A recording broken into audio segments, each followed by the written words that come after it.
Also, I'm going to unmute my microphone. Perfect. Okay. Just got to stick the... I never know where the headphone jack is on this thing. And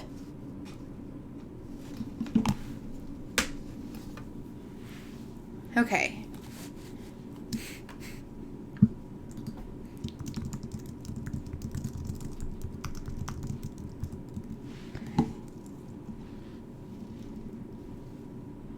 Can we see? Can we hear? Let me know. I can't hear anything yet.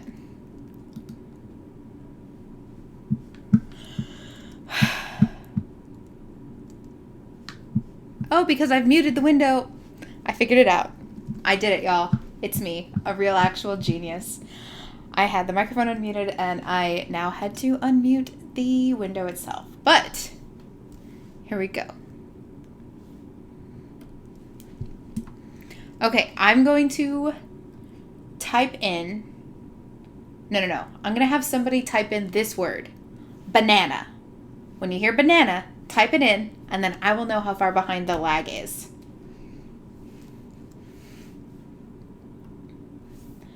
All right, let's get going. What you guys have here, what you're seeing right now, is where I left off in my roughs. I am storyboarding a song from Wicked. I'm doing No Good Deed, which I started back in 2014.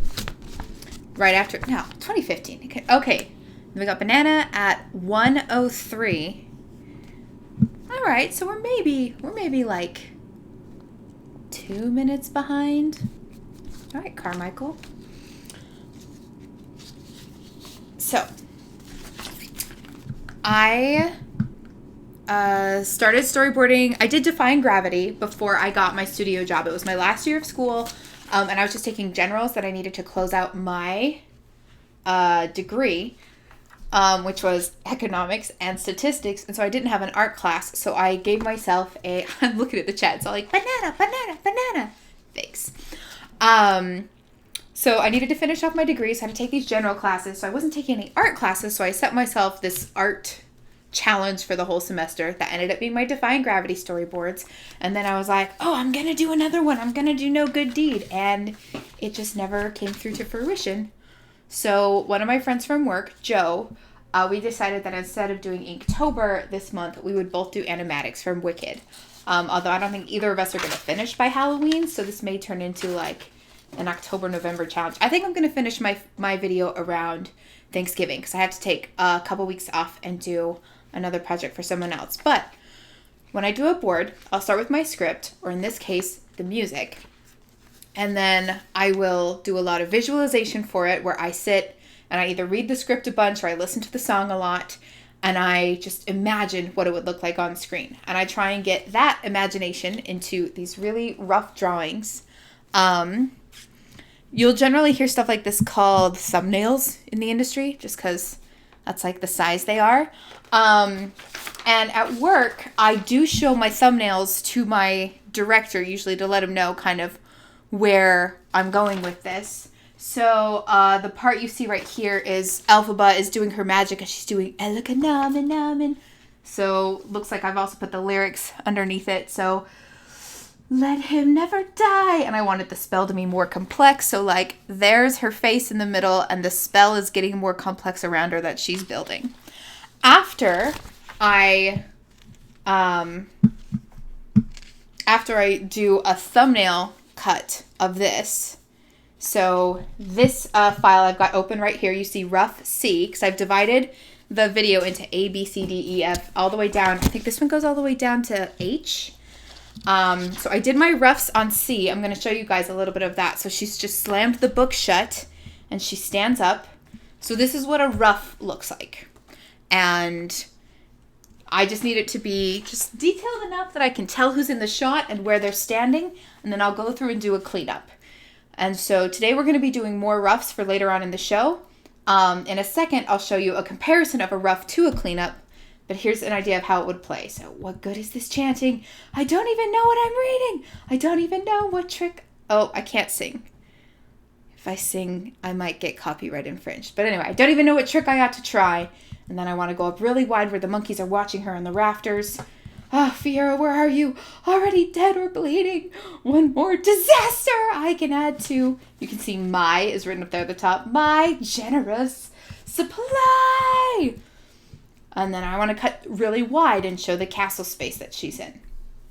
So that's the idea of where I go with the roughs.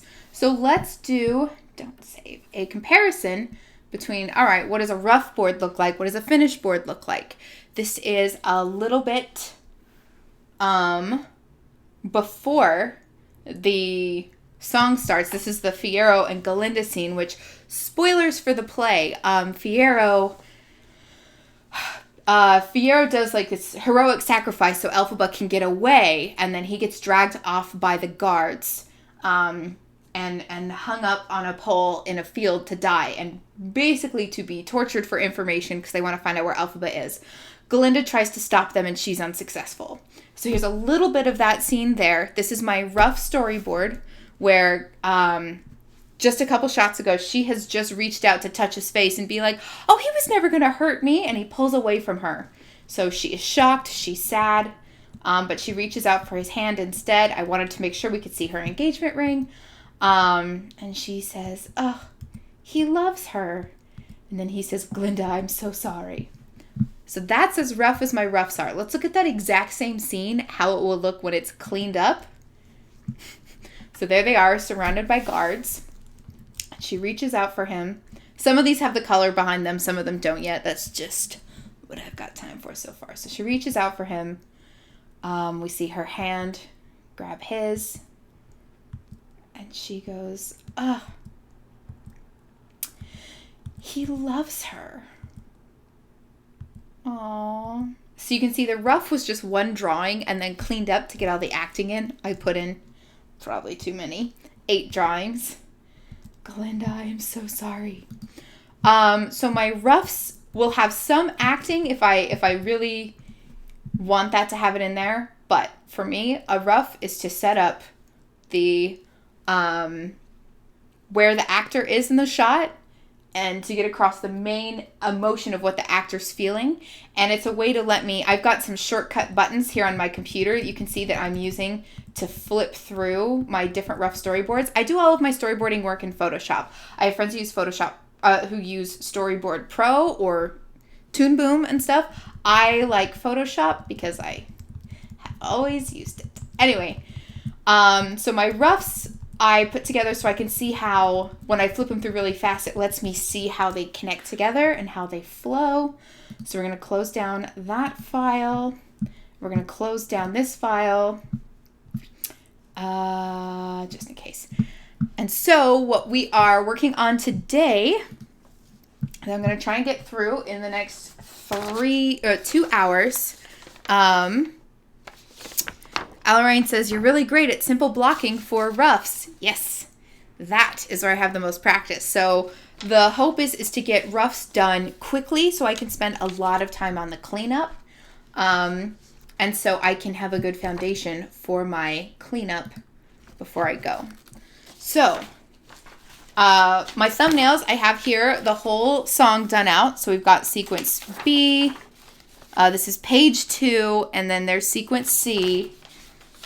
And this is just me cutting up different spots of the film, so I can break it down into manageable pieces. So today we are working on, it says G. I accidentally skipped a letter when I was doing these thumbnails. We're going to do, this will be sequence F. So my file is going to be called Rough F PSD.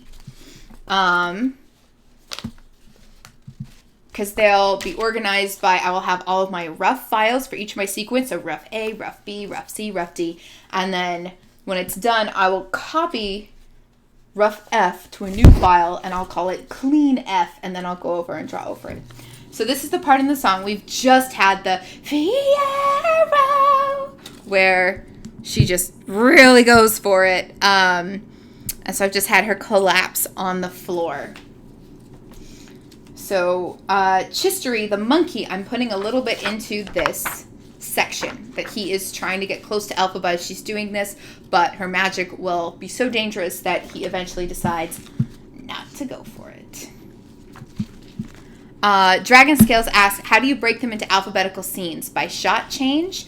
I break them into alphabetical scenes by, because obviously it's just one song, but I wanted to break it into more manageable chunks. So sequence A was everything that's Fiero and Glinda together, and then we transform to sequence B, which is Elphaba just starts doing her spell. I'm hoping you guys are familiar with the song. So sequence A is when she's going Elakanaminamenon, and then when she gives up and goes and slams the book shut, I've decided that's a new sequence. So I just cut it up so they're into more manageable pieces. All right, another question is Ashley Irish. In Photoshop, is each frame only one layer? I'm trying to figure out how to speed up my workflow, and figuring out Photoshop feels like its own challenge. Let's go into that right now. So my face is in the way. I'm going to move nope, wrong one. I'm going to move the footage of my face somewhere. I think. Video capture device. Yes! Haha! Y'all, I just figured out this streaming software today. So it's brand new and I like it. So here is my setup. This is what I call my boarding setup in my Windows and Photoshop. So I have my tools over here. My field, which is the size of basically just a video resolution. I have these bars on it to make it a little more cinema screen size. And then what I have here, they're very dim, but these are called my safety guides, and they are way off center. But the safety guides are, technically these are TV, places that are safe for TV, because a lot of times when films go onto television, they're cut down.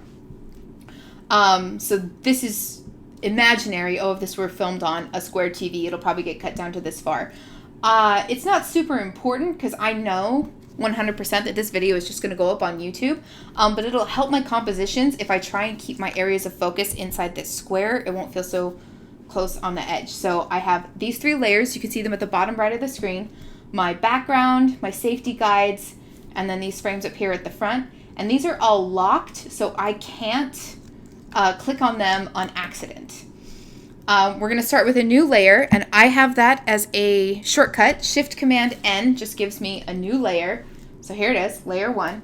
So you can see my thumbnail. Very clearly what is happening in this thumbnail is Elphaba is kneeling on the ground. So I'm going to put in a quick, because I know I'm going to do a lot of acting just in this shot right here. I'm going to throw in a quick background. There's going to be a floor. I'm just going to describe a little bit of, okay, I think the ceiling would be up here. I am basing the inside of the castle where she's working. I'm basing it a little bit on the inside of Notre Dame, so a lot of my reference pictures are there just because I needed a really long hallway. So I know that I have this big circle window down here, but it's much farther down there. So I put in just a little bit of a background, and I'm going to put in a little bit of a perspective grid. If I were doing a nice painting of this, I would work a lot harder on my perspective so it was really straight and really nice. But this is just storyboarding. We just need like a feel of it. So there's my first layer, which I'm going to be responsible and call 01BG. We'll see if I can keep this, because a lot of times my files are a mess, but if I just name them when we first start, this would be fine. And then we're going to have a new layer, and we're going to call it 01. Yeah, so this is shot 1. This is the first shot of the sequence, and we're going to call it 01A. So we're going to go 01A, 01B, 01C, 01D. All right, and then I know Elphaba is going to be on her hands and knees in this shot. Which way do I need her facing? So I'm looking at my thumbs. Fiero! Oh. All right. I have her facing the wrong way in my thumbnails. So she's kneeling down. All right, here we go let me put her on a reasonable spot on the floor, a little closer to us. We're going to stay mostly there. And I want to make sure her hair's down in her face and her eyes are down.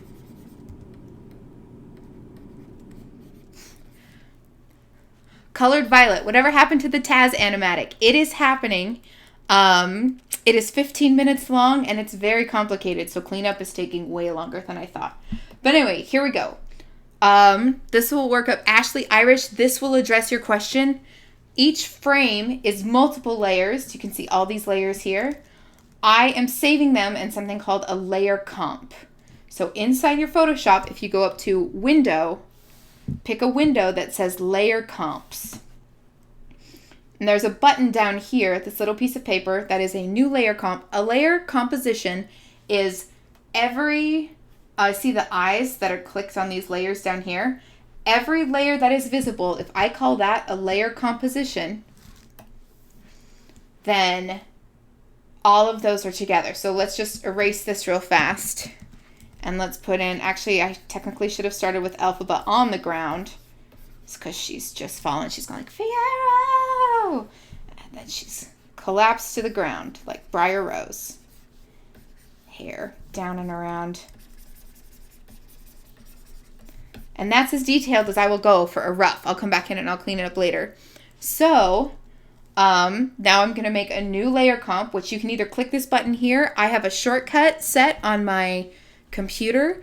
On a Windows computer, I usually set new layer comp to, oh, that noise you hear is a cat in my tree. Stop eating the tree, buddy. Okay. We're going to focus on this and then I'll show you the cat. So now I'm going to start a new layer comp. The keyboard shortcut I usually use on Windows is new layer comp is an F5. On my Mac, the keyboard shortcut that I had to go set for myself is Command semicolon. So that started me a new layer comp. I'm going to put that first. So I shuffled them. So this one's first. So now I can flip between the two of them. So you can see down here at the bottom, it'll hide the one that I don't want on that layer comp. And this one before. Okay. Ugh. One question haunts and hurts. Okay. Oh, I was supposed to link my friends to this. Whoops. Here you go, friends.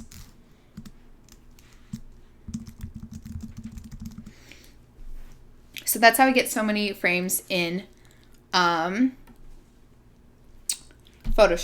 Question from Dragon Scales. What are deadlines like for TV animation? I know for film you get 4 to 6 weeks to finish a sequence. It depends on the project. In the show I'm on right now, Camp Cretaceous, we have a 6-week schedule, which means we have about 2.5 weeks to rough out our whole part of the episode. I'll usually have between 7 and 8 pages to do. So I'll do 2.5 weeks to rough it out, and then I'll have 3 weeks to clean it up. Or 3.5 weeks, somewhere in there. And it moves so much faster than feature, because where feature has 4 to 6 weeks or even a month or 2 to finish a single sequence, and a sequence that they will get notes on and redo over like 3 or 4 times as they edit it. TV, we have our episode.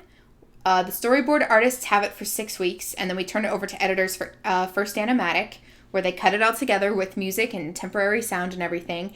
And it'll be reviewed by our showrunners and our executives, and then they will give more feedback and notes on it. But the storyboard artists, we've already moved on to next episode, so that's when the storyboard revisionists come in. And the revisionist team and the director will do changes and maybe rewrites and reboarding, and they will also have it for 6 weeks. And they'll screen it as an animatic. They do first and second animatic over the course of those 6 weeks. And then there's 2 to 4 weeks after, I'm not sure the exact number, where our supervising director then has his eyes on the episode, and he will do any other last minute changes before it's sent to locked animatic and then sent off to animation. And for TV, I will usually have between 3 and 5 sequences that I have to get done in the same amount of time as one feature sequence. Anyway, I've got one question, haunts and hurts, and then I wanted to come in closer, so we're going to hide that background. Question, haunts and hurts.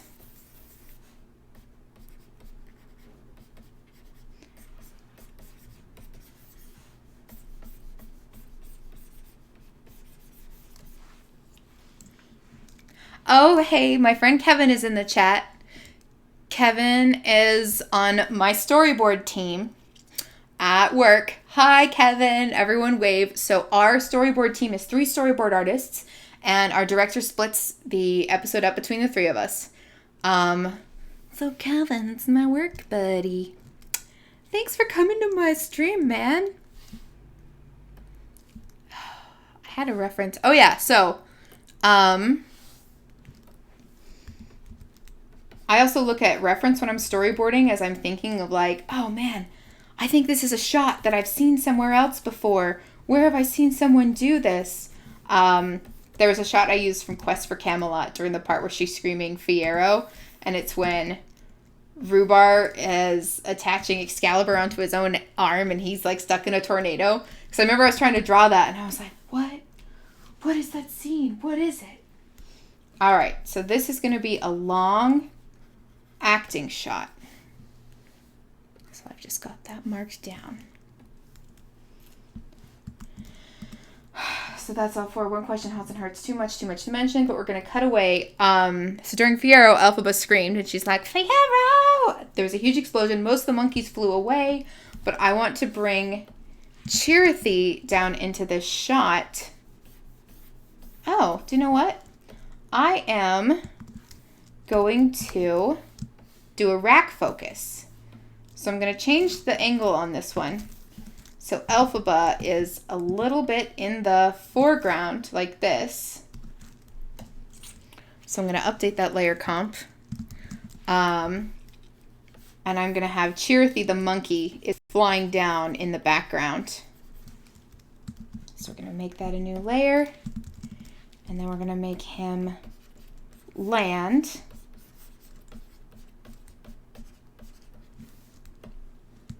So that's a new layer comp. So here we go.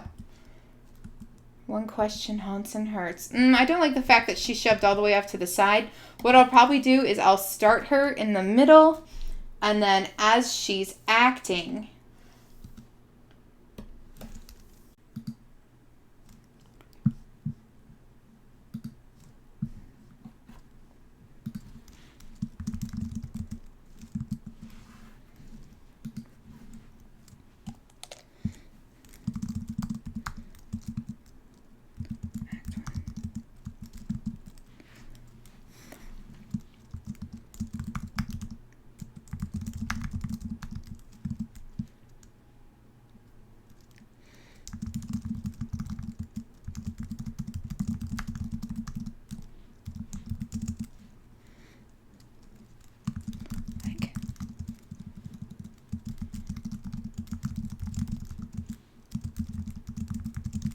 oh, is the, hey, look! I'm just silently typing, waiting for my stream to come back online. Looks like the scene is back online. Oh my gosh, thank you so much for waiting. I am sorry. I can't believe we were down for 20 whole minutes. That's embarrassing. So, we're talking in the chat the difference between a sequence and a scene. A scene, okay, what is this? Anomalies. Sequence is to film as scene is to play. So in Macbeth, Act 1, Scene 1, when the witches all come out, that would be its own sequence, and we would maybe hand that off to one board artist. Did I have I swear I had a copy of Macbeth kicking around here. Okay. A sequence is just a scene within the movie or the show. So like Frozen, when it opens up and you've got the ice guys chopping up the ice, that is sequence 1. And then we cut to Anna and Elsa and their time together. That would be sequence 2. And then I bet that the scene in the bedroom is sequence 2, and then when they actually run downstairs to play, that would be sequence 3. Sequences are cut up just depending on how the script is. And that's so. I did something for work once where it was all one long action sequence, like all of Act 3 was an action sequence. But then they cut it down. Sorry, all of Act 3 was its own scene. It all took place in the same location, and we had the same problem through the whole thing.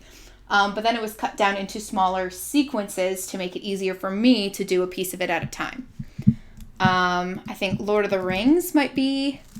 Okay, yeah, Mines of Moria is its own setting, its own scene, but I bet the escape of Mines of Moria has been cut back and up into different sequences. So like the stuff on the bridge would be its own sequence, and yeah, does that make sense? Anyway, while we were gone, I still kept working while I was waiting for the internet to load, and I made a couple changes a little bit to this shot, depending on what I liked better. Instead of having Elphaba get up, I wanted her to do her acting on the ground. I'm like, hey, I like that. Also, I don't like this background. I'm going to do it later when I have reference. So she curls up, and she's still singing, and she's still sad. And we're going to make this the horizon, so I better make sure that is in every shot. And then Chirithy, hello Chirithy, lands in the background. Oh, hey, my sister Emily's here. And then we cut into Chirithy. All right. Now, I'm watching these 3 shots that I've just laid out. I'm watching these 3 shots play together. And I'm finding that they're a little too similar in how they're blocked out. So this is why I rough like this. So what we've got is our horizon line is here, kind of on the bottom third of the page. And then it's just a little higher. And then we cut back into Cheers.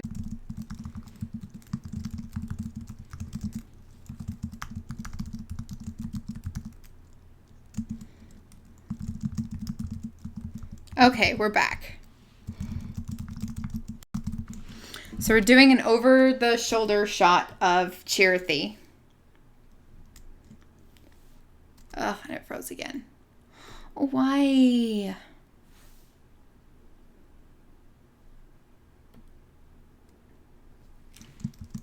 It's teasing us. It's just creepy.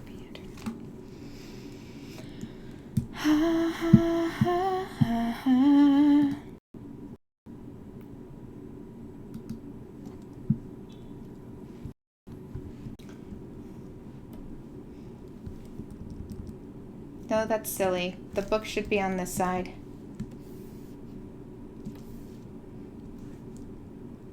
Okay. The book. All right, we got 5 minutes left in the stream. I am...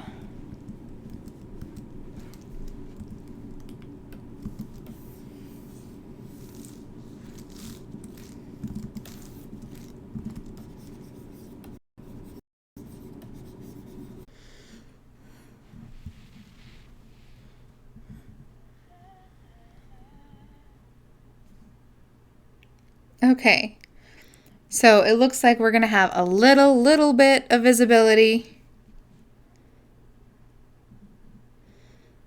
I'll leave the video running for like 5 more minutes.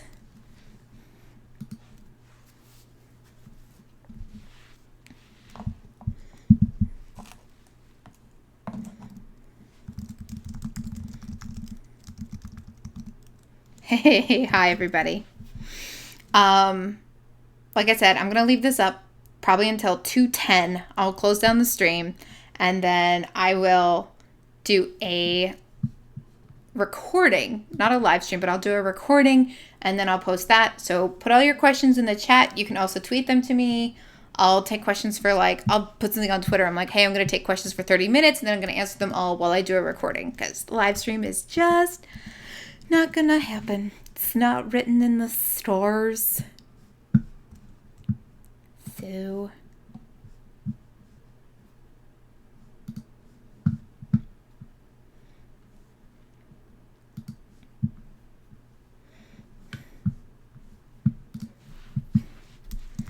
here we go.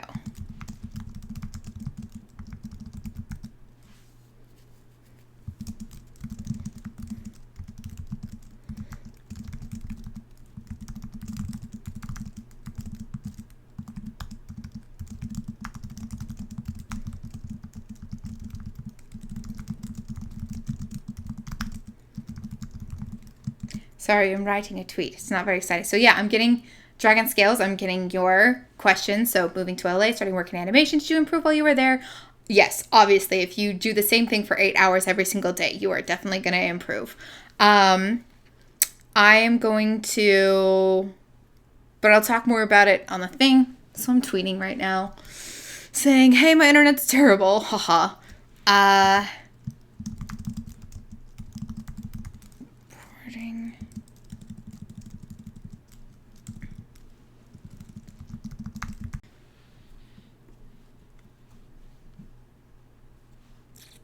All right, 3 minutes, and I'm going to close down the... 3 minutes going to close down the... What is it, buddy? Who's meowing? So moving to LA, working in animation. Did you improve while you were there?